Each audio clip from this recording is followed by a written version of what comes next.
Dear students, welcome to CS Crux. Our topic is branch and bound algorithm in artificial intelligence. Branch and bound algorithm को optimal results find out करने के लिए, optimal solution find out करने के लिए widely use किया जाता है। बेसिकली अगर हमारे पास हमारे सोर्स नोड से गोल नोड तक पहुंचने के मल्टीपल पाथ्स हैं तो हम ब्रांच एंड बाउंड को यूज़ करते हैं ऑप्टिमल पाथ को फाइंड आउट करने के लिए। अगर हमारे पास हमारे सोर्स नोड से गोल नोड तक पहुंचने के मल्टीपल पाथ्स हैं तो उन मल्टीपल पाथ्स में से ऑप्टिमल पाथ वही होगा जिसकी कॉस्ट कम होगी। तो हम ऐसा बोल सकते हैं कि हम सोर्स नोड से गोल नोड तक पहुंचने तक जो मल्टीपल पाथ्स हैं उनमें से जो लोएस्ट कॉस्ट पाथ है उसको फाइंड आउट करते हैं, ऑप्टिमल सॉल्यूशन फाइंड आउट करते हैं using branch and bound algorithm. इस पूरे एल्गोरिदम को कैसे ये वर्क करता है, पूरी कहानी को हम विद एग्जाम्पल कवर करेंगे, लेकिन उससे पहले जो कुछ बेसिक कॉन्सेप्ट्स हैं उनको समझिए। यहाँ पर दो वर्ड्स हैं, ब्रांच एंड बाउंड।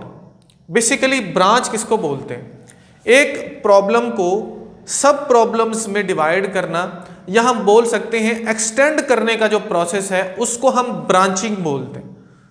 और बाउंड किसको बोलते हैं? बेसिकली ऐसा है कि हम जितनी भी हमने ब्रांचेस बनाई, हम सभी ब्रांचेस पर जो है वो जाएंगे, उसको एक्सप्लोर करेंगे। बेसिकली हम कर क्या रहे हैं? हम ऑप्टिमल सॉल्यूशन को फाइंड आउट कर रहे हैं। हमने हर डायरेक्शन में मूव करना है, लेकिन अगर हम किसी स्टेट पर ये देखते हैं कि कोई पर्टिकुलर नोड, उसको फर्दर एक्सप्लोर करने की जरूरत नहीं है क्योंकि उससे कम की कॉस्ट हमको ऑलरेडी मिल चुकी है, तो हम उसको बाउंड कर देंगे। बाउंड मीन्स हम उसको पाबंद कर देंगे, उसके ऊपर पाबंदी लगा देंगे कि हमने फर्दर इसको एक्सप्लोर नहीं करना। तो इसको हम क्या बोलते हैं? हम इसको बाउंड करना बोलते हैं। तो बेसिकली पूरी कहानी को हमने इस एग्जाम्पल से समझना है, तभी आपको सारी कहानी समझ आएगी। लेकिन एक रियल लाइफ एग्जाम्पल को मैं आपके सामने रखता हूं ताकि थोड़ा सा कॉन्सेप्ट जो है उसको समझने में आसानी हो। फॉर एग्जाम्पल मैं पाकिस्तान की बात करता हूं। मुझको मुल्तान से, ये है मेरे पास जी मुल्तान सिटी, मुझको मुल्तान सिटी से पहुंचना है कराची तक। अब मुल्तान से कराची जाने के नंबर ऑफ पाथ्स हैं, नंबर ऑफ आप बोल सकते हो सिटीज़ हैं जो दरमियान में आते हैं, और उनसे होते हुए हम कहाँ पर पहुँचते हैं जी? कराची में पहुँचते हैं। फॉर एग्जाम्पल एक रास्ता ये है, एक रास्ता ये है, या इनसे मिलकर कोई भी पाथ हो सकता है। अब ऐसा है कि हमको मुल्तान से कराची पहुँचने का जो ऑप्टिमल पाथ है, जो लोएस्ट कॉस्ट पाथ है, वो फाइंड आउट करना है। मैं ये कहता हूं कि मैं मुल्तान बहावलपुर के रास्ते से भी पहुंच सकता हूं, मैं डीजी खां के रास्ते से भी पहुंच सकता हूं, मैं फॉर एग्जांपल रहीम यार खां के रास्ते से भी पहुंच सकता हूं। बिटवीन और भी सिटीज आ रहे हैं। अब ऐसा हुआ, मैंने जब बहावलपुर वाले रास्ते को एक्सप्लोर किया, मैं मुख्तलिफ रास्तों से होता हुआ बहावलपुर से किसी और सिटी में पहुंचा और मैं पहुंच गया कहां पर? कराची। अब मेरे पास अगर बहावलपुर रास्ते की कॉस्ट को अगर हम देखें, फॉर एग्जाम्पल मैं 50 रुपए में, या 50 मेरी टोटल कास्ट हुई, मैं बहावलपुर वाले रास्ते से कराची में पहुंच सकता हूं। तो हमने क्या किया, हमारे पास एक रिजल्ट आ गया कि मुल्तान से अगर मैं बहावलपुर वाले रास्ते को यूज करते हुए, इस पाथ को यूज करते हुए कराची पहुंचता हूं तो मेरा कॉस्ट है 50। अब हमने ये जो 50 है, हमने इसको क्या बना दिया जी? ये फॉर एग्जाम्पल हमारे पास पहला सोल्यूशन है। अगर मैं रहीम यार खान वाले रास्ते से आ रहा था तो मुल्तान से रहीम यार खान तक पहुंचने का ही मेरा कॉस्ट कितना है? फॉर एग्जाम्पल 50 रुपये। यहां तक डीजी खान तक पहुंचने का कॉस्ट है मेरा 48 रुपीज़, या 48 मेरी कॉस्ट है।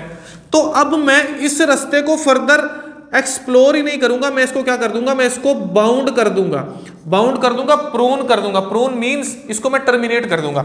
मैं कहता हूं कि इस रास्ते को यूज ही नहीं करो क्योंकि रहीम यार खान तक पहुंचने का कॉस्ट 50 है, मुझको तो आगे कराची जाना है, तो इसको फर्दर एक्सप्लोर करने की जरूरत ही नहीं।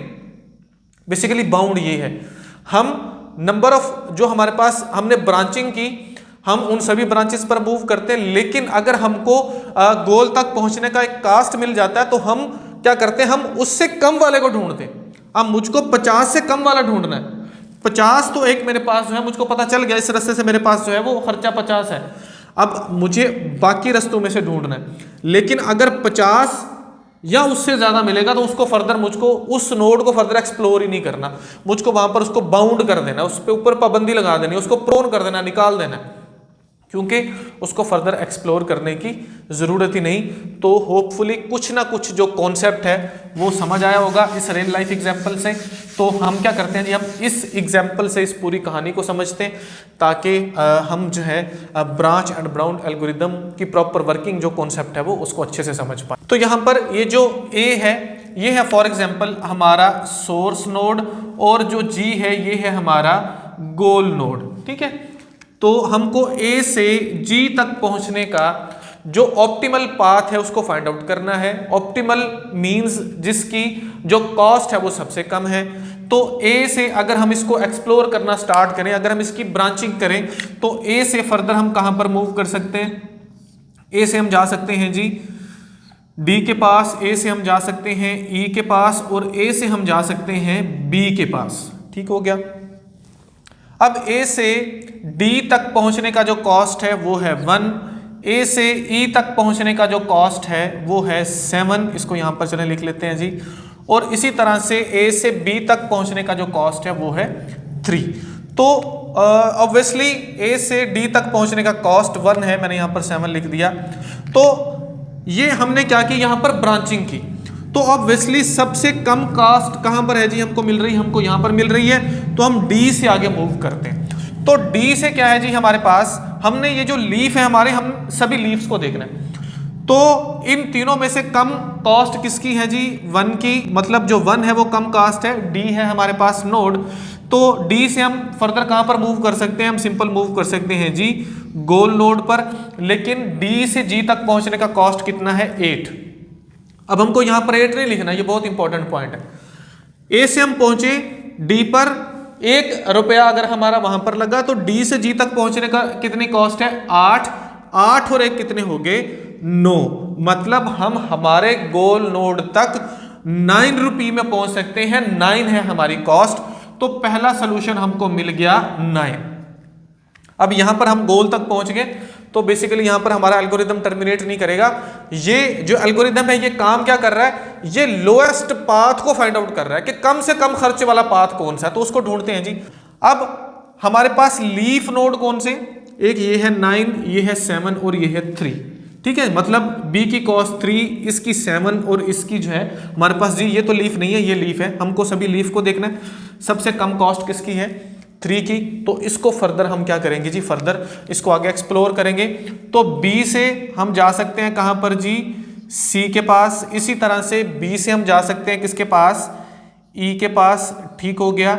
और इसी तरह से बी से हम आ सकते हैं ए के पास। हम ए से ही बी के पास आए हैं। इसको दोबारा अगर आप लिखना चाहते हो तो कोई मसला नहीं है, कोई इससे फर्क नहीं पड़ेगा पाथ पर, लेकिन क्योंकि हम इसी से ही होकर आ रहे हैं तो हम इसको नहीं लिख रहे। तो बी से सी तक पहुंचने का जो कॉस्ट है वो है 1।